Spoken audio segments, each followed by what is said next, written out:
Salut le fin gourmand. Il n'y a pas longtemps, je me suis rendu au salon du barbecue. Et là, j'ai rencontré la société Orca Thermomètre. Ils m'ont présenté leur produit, ça, la sonde Nitit 3. Et donc, ils m'ont fait une promesse, c'est qu'elle allait tenir à plus de 500 degrés. Donc qu'est-ce que j'ai fait? J'ai fait le test. Et tu vas voir, ça envoie de la flamme. Alors si t'es chaud, on y go. Et donc pour tester l'efficacité de la sonde Nitit 3, j'ai préparé donc une bonne côte de bœuf. Donc j'ouvre la boîte et on retrouve donc la sonde avec sa station de chargement.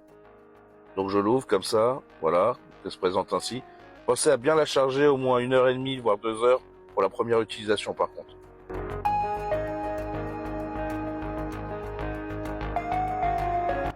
Allez, c'est le moment de vérité, donc je l'insère dans ma viande, bien au milieu, et j'insère jusqu'au bout de la sonde, contrairement à d'autres. Et je fais attention que l'extrémité ne soit pas dans un morceau de gras, car ça pourrait nuire à la prise de température. Donc pour qu'il y ait une bonne connexion entre le socle et la sonde, il faut quand même veiller à ce qu'ils soient assez proches l'un de l'autre. Donc le socle est aimanté, mais sinon tu vois, tu peux utiliser cet accessoire que je passe comme ça derrière l'appareil. Et hop, je le mets comme ça, et ça tient, et allez, on va pouvoir lancer la cuisson. Tu vas voir que je te prépare une cuisson totalement spéciale. Donc tout d'abord, j'ai réglé mon Kamado Yakiniku à 130 degrés à peu près. Et donc une fois que la température est bien stabilisée, je vais pouvoir mettre ma côte de bœuf bien au centre du Kamado. Voilà ma toute belle. Allez, on va te dorer la pilule maintenant. Je lance l'application, comme ça je vais pouvoir suivre la température du barbecue ainsi que la température au cœur de la viande. Au bout de quelques secondes, il y a un lien qui s'établit entre le socle et mon téléphone et je vais pouvoir suivre tout ça directement sur l'appli. Donc personnellement, moi l'appli, je la trouve vraiment bien faite, donc je vais naviguer entre les menus pour te montrer. Donc là, je sélectionne la viande que je suis en train de cuisiner. Je peux modifier donc la température à la hausse, à la baisse, même si j'ai des conseils déjà pré-remplis dans l'application. Donc une fois que tu as paramétré ta température, tu peux aussi planifier une alarme. Donc tu peux sélectionner à quel moment elle se déclenche, à quelle température, etc. À quelle durée également, donc voilà, tu peux faire à ta convenance. C'est vraiment plutôt simple à paramétrer, donc aucun souci. Là, je vais retourner sur le menu principal, voilà, donc tu vois la température de la viande à cœur, donc elle est à 13 degrés.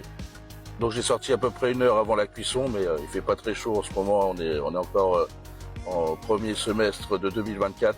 Tu as la possibilité aussi donc d'ouvrir un graphique pour voir l'évolution de la température.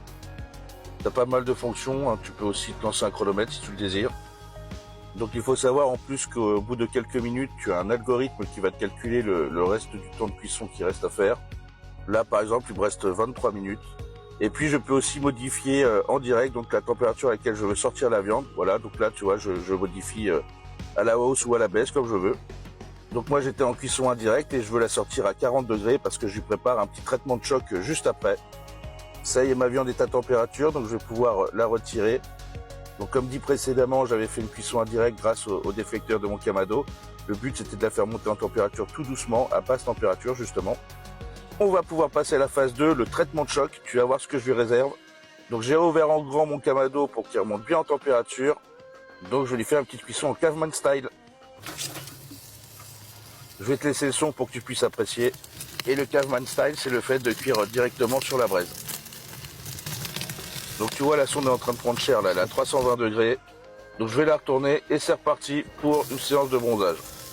Donc pour la première phase de la cuisson de la viande, je t'ai épargné donc tout le temps où je l'ai laissé. Mais pour la deuxième, allez, je te laisse un peu plus de temps pour en profiter.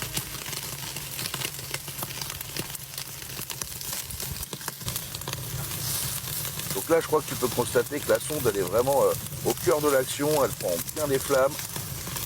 Donc arrivé à 400 degrés, la sonde te prévient qu'il fait vraiment trop chaud.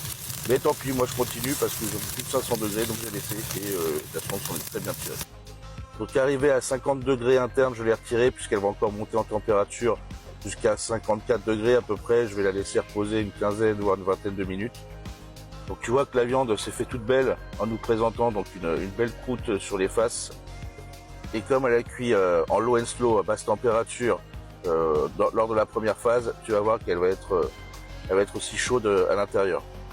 Donc là je vais retirer la sonde et je te conseille pas de le faire avec les doigts. Donc tu vois mon petit accessoire tout à l'heure pour accrocher le socle, bah, tu vois je peux l'utiliser pour retirer la sonde, c'est pratique. Allez, il est temps de sortir le couteau parce que là ça va trancher chérie. Donc pour commencer la découpe, je vais retirer l'os.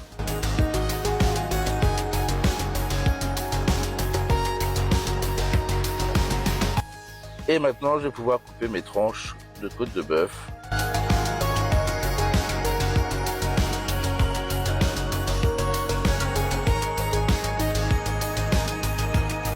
Donc voilà, on arrive sur la fin de la découpe et je vais pouvoir faire constater que malgré le traitement choc, la cuisson est belle. Et le fait de l'avoir fait en cuisson en low and slow lors de la première phase, tu peux constater que la cuisson est bien uniforme à l'intérieur en fait. Donc j'espère que cette vidéo t'a plu. J'ai pu mettre à l'épreuve la sonde Mythique 3. Et puis il est temps pour moi de poser les armes. Et puis si tu veux me suivre, t'as qu'à taper barbecue loisir sur tous les réseaux sociaux. Allez, je te dis ciao ciao le fin gourmand.